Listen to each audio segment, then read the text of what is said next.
بسم اللہ الرحمن الرحیم۔ السلام علیکم ورحمۃ اللہ وبرکاتہ۔ ایک عورت اور طالب علم کا واقعہ۔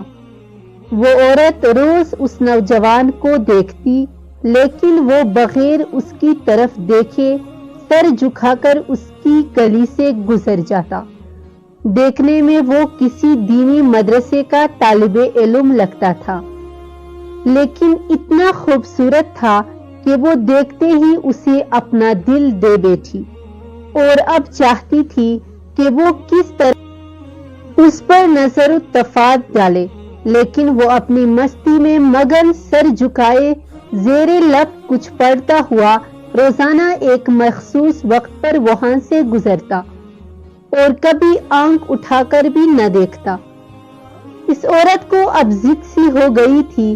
وہ حیران تھی کہ کوئی ایسا نوجوان بھی ہو سکتا ہے جو اس کی طرف نہ دیکھے، اور اسے ایسا سوچنے کا حق بھی تھا۔ وہ اپنے علاقے کی سب سے امیر اور خوبصورت عورت تھی، خوبصورت اتنی کہ جب وہ باہر نکلتی تو لوگ اسے بے اختیار دیکھنے پر مجبور ہو جاتے۔ اسے حیرت تھی کہ جس کی خوبصورتی کو دیکھنے کے لیے لوگ ترستے ہیں وہ خود کسی کو پسند کرے اور وہ مائل نہ ہو، اس کی طرف دیکھنا گوارا نہ کرے۔ اپنی انا کی شکست اور خوبصورتی کی توہین پر وہ پاگل ہو گئی اور کوئی ایسا منصوبہ سوچنے لگی جس سے وہ اس نوجوان کو حاصل کر سکے اور اس کا غرور توڑ سکے۔ آخر کار شیطان نے اسے ایک ایسا طریقہ سمجھا دیا جس میں پھنس کر وہ نوجوان اس کی بات مانے بنا رہ ہی نہیں سکتا تھا۔ اگلے دن جب وہ نوجوان اس گلی سے گزر رہا تھا تو ایک عورت اس کے قریب آئی اور کہنے لگی، بیٹا، میری مالکن تمہیں بلا رہی ہے۔ نوجوان نے کہا، اماں جی، آپ کی مالکن کو مجھ سے کیا کام ہے؟ اس عورت نے کہا، بیٹا، اس نے تم سے کوئی مسئلہ پوچھنا ہے، وہ مجبور ہے، خود باہر نہیں آ سکتی۔ نوجوان اس عورت کے ساتھ چلا گیا۔ اس کے وہم و گمان میں بھی نہیں تھا کہ وہ عورت اسے بلا رہی ہے۔ اس کا منصوبہ کیا ہے؟ وہ کیا چاہتی ہے؟ وہ تو اپنی فطرتی سادہ دلی کی وجہ سے اس کی مدد کرنے کے لیے اس کے گھر آ گیا۔ اس کے ذہن میں تھا کہ شاید کوئی بوڑھی عورت ہوگی جو اپنی کسی معذوری کی وجہ سے باہر آنے سے قاصر ہے۔ ملازمہ نے اسے ایک کمرے میں بٹھایا اور انتظار کرنے کا کہہ کر چلی گئی۔ تھوڑی دیر بعد کمرے میں وہی عورت داخل ہوئی۔ نوجوان نے بے اختیار اپنی نظریں جھکا لی، کیونکہ اندر آنے والی عورت بہت خوبصورت تھی۔ نوجوان نے پوچھا، جی بی بی، آپ نے کون سا مسئلہ پوچھنا ہے؟ عورت کے چہرے پر ایک شیطانی مسکراہٹ آ گئی۔ اس نے اپنے دل کا حال کھول کر رکھ دیا اور کہا کہ میری سب سے بڑی خواہش ہے کہ میں ایک دفعہ تمہیں حاصل کروں۔ نوجوان یہ بات سن کر کانپ گیا اور کہنے لگا، اللہ کی بندی، اللہ سے ڈرو، کیونکہ گناہ کی طرف مائل ہو رہی ہو۔ اس نے عورت کو بہت سمجھایا، لیکن اس عورت پر تو شیطان سوار تھا۔ اس نے کہا کہ یا تو میری خواہش پوری کرو گے یا پھر میں شور مچاؤں گی کہ تم زبردستی میرے گھر میں داخل ہوئے اور میری عزت پر حملہ کیا۔ نوجوان یہ بات سن کر بہت پریشان ہوا۔ اسے اپنی عزت کسی بھی طرح محفوظ نظر نہیں آ رہی تھی۔ اس کی بات مانتا تو گنہگار ہوتا، نہ مانتا تو لوگوں کی نظر میں برا بنتا۔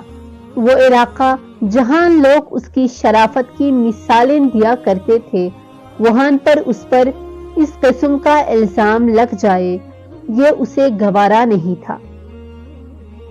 وہ عجیب مصیبت میں پھنس گیا۔ دل ہی دل میں وہ اپنے اللہ کی طرف متوجہ ہوا اور اللہ سے مدد چاہی۔ تو اس کے ذہن میں ایک ترکیب آ گئی۔ اس نے عورت سے کہا کہ ٹھیک ہے، میں تمہاری خواہش پوری کرنے کے لیے تیار ہوں، لیکن پہلے مجھے بیت الخلا جانے کی حاجت ہے۔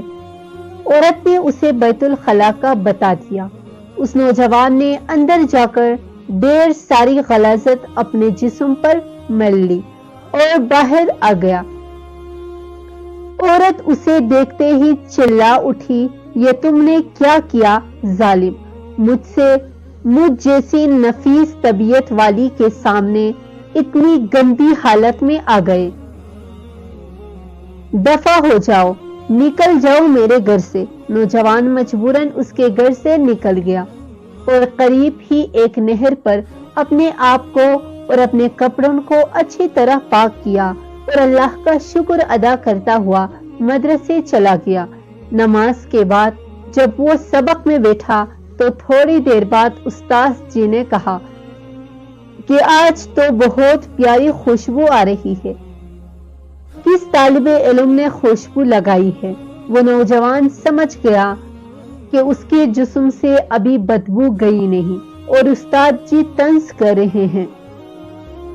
وہ اپنے آپ میں سمٹ گیا اور اس کی آنکھوں میں آنسو آ گئے۔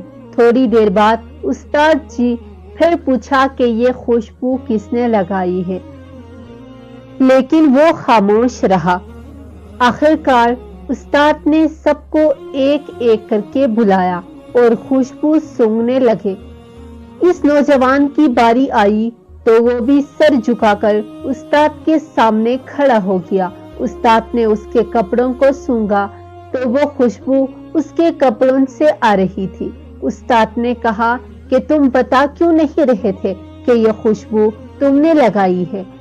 نوجوان رو پڑا اور کہنے لگا، استاد جی اب اور شرمندہ نہ کرے، مجھے پتا ہے کہ میرے کپڑوں سے بدبو آ رہی ہے، لیکن میں مجبور تھا۔ اور اس نے تمام واقعہ استاد کو سنا دیا۔ استاد نے کہا کہ میں تمہارا مذاق نہیں اڑا رہا، خدا کی قسم تمہارے کپڑوں سے واقعی ہی ایسی خوشبو آ رہی ہے جو میں نے آج سے پہلے کبھی نہیں سونگھی، اور یقیناً یہ اللہ کی طرف سے ہے کہ تم نے اپنے آپ کو گناہ سے بچانے کے لیے اپنے آپ کو گندگی لگانا پسند کر لیا، لیکن اللہ نے اسی گندگی کو ایک ایسی خوشبو میں بدل دیا جو کہ اس دنیا کی نہیں لگتی۔ کہتے ہیں کہ اس نوجوان کے ان کپڑوں سے ہمیشہ ہی وہ مخصوص خوشبو آتی رہی۔ اگر میری ویڈیو اچھی لگی ہو تو اس چینل کو سبسکرائب کرنا مت بھولیے گا۔ جزاک اللہ۔